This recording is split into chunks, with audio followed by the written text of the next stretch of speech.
खिलचीपुर रियासत का इतिहास। खिलचीपुर रियासत की स्थापना 1544 में राव उग्रसेन जी खिंची द्वारा की गई थी।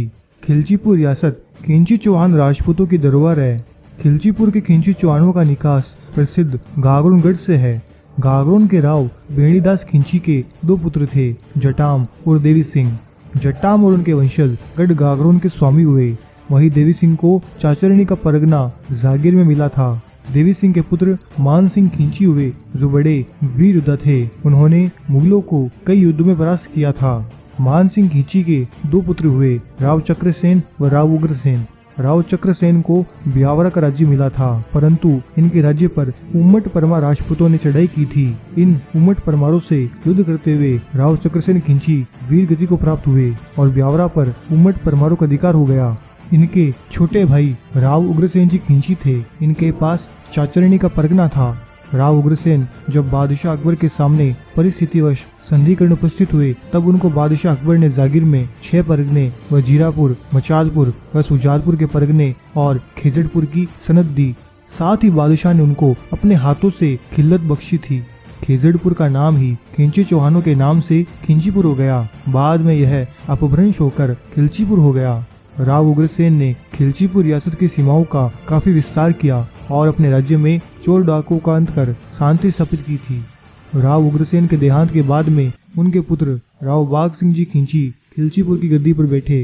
राव बाघ सिंह मुगल विरोधी थे। उन्होंने अपने राज्य की सीमाओं के पास स्थित मुगलों की कई चौकियों को तबाह कर दिया था। बादशाह जहांगीर ने राव बाघ सिंह के ऐसे व्यवहार से नाराज होकर बूंदी के राव राजा रतन सिंह हाड़ो को आदेश दिया कि खिंचीवाड़ा व खिलचीपुर के खिंचियों को मारकर उनके राज्य छीन लेने की आज्ञा दी। फिर मुगलों व हाड़ों की फौजों ने खिंचीवाड़े पर आक्रमण किया और सबसे पहले चाचरनी के किले पर हमला किया। राव बाघ सिंह जी खिंची ने बड़े ही कुशलता के साथ युद्ध किया, परंतु जब मुगलों और हाड़ाओं की सम्मिलित फौज खिंचियों पर भारी पड़ने लगी, तब राव बाघ सिंह को उनकी माता गोपालदे ने चाचरनी से खिलचीपुर के किले में जाने का आदेश दिया। राव बाघ सिंह के युद्ध से जाने के बाद खिंचियों की सेना की कमान राव बाघ सिंह की माता और राव उग्रसेन जी की रानी गोपालदे ने अपने कंधों पर ले ली।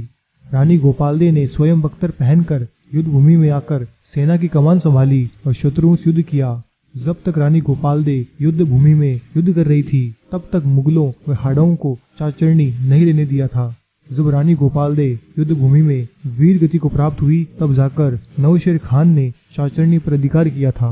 राव बाघ सिंह जी खिंची पर कई बार जहांगीर ने मुगल फौज भेजी थी, परंतु हर बार राव बाघ सिंह ने मुगल फौजों को हरा दिया। राव बाघ सिंह का देहांत मुगलों से लड़ते लड़ते युद्ध भूमि में हुआ था। राव बाघ सिंह के बाद उनके बड़े पुत्र करण सिंह खिलचीपुर की गद्दी पर बैठे। करण सिंह ने मुगल बादशाह के साथ संधि कर ली और बादशाह ने उनको दीवान की पदवी से नवाजा। करण सिंह से पहले खिलचीपुर के खिंचियों की राव व राजा की पदवी थी, लेकिन अब दीवान की पदवी से खिंचियों को नवाजा गया। दीवान करण सिंह खिंची मुगल बादशाह की ओर से बंगाल में तैनात किए गए थे। यह 12 वर्ष तक बंगाल में रहे और वहां इन्होंने विद्रोहियों का दमन किया तथा शांति स्थापित की थी। राव बाघ सिंह के छोटे पुत्र व करण सिंह के भाई नग सिंह खिंची थे। इनकी जागीर में बेलनपुर था। इन पर बूंदी के राव राजा छत्रसाल ने आक्रमण करके मार डाला और बेलनपुर छीन लिया। दीवान करण सिंह के बाद खिलचीपुर की गद्दी पर हट्टी सिंह बैठे। इन्होंने खिलचीपुर शहर के आसपास कोट बनवाया और अपने राज्य की सीमाओं का विस्तार किया। हट्टी सिंह के भाई किशन सिंह थे। बादशाह शाहजहां ने इनको रनाला व दाहिला की जागीर बख्शी थी। दीवान हट्टी सिंह के बाद खिलचीपुर की गद्दी पर अनूप सिंह बैठे। यह बादशाह औरंगजेब के समकालीन थे। अनूप सिंह के बाद क्रमशः फतेह सिंह, हिम्मत सिंह व अभय सिंह गद्दी पर बैठे।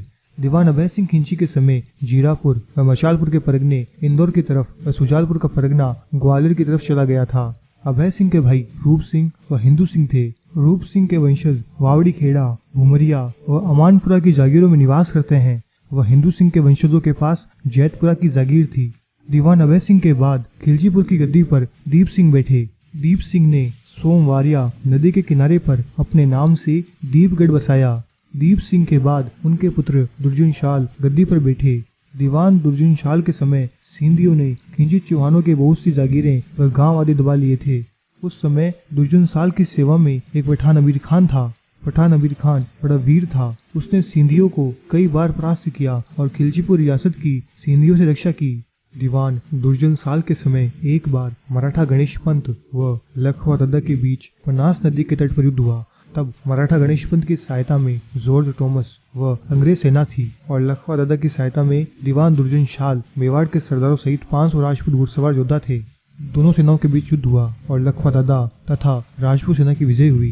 दीवान दुर्जनशाल निसंतान चल बसे। तब उनकी माता और रानी ने खिंची भायात बलवंत सिंह को खिलचीपुर की गद्दी पर बैठा दिया, परंतु अमान सिंह खिंची गद्दी के असली हकदार थे और जब जांच पड़ताल हुई तब अंग्रेजों ने यह पाया कि बलवंत सिंह गद्दी के वास्तविक हकदार नहीं है। इसके बाद अंग्रेजों ने अमान सिंह के पुत्र शेर सिंह को गद्दी पर बैठा दिया।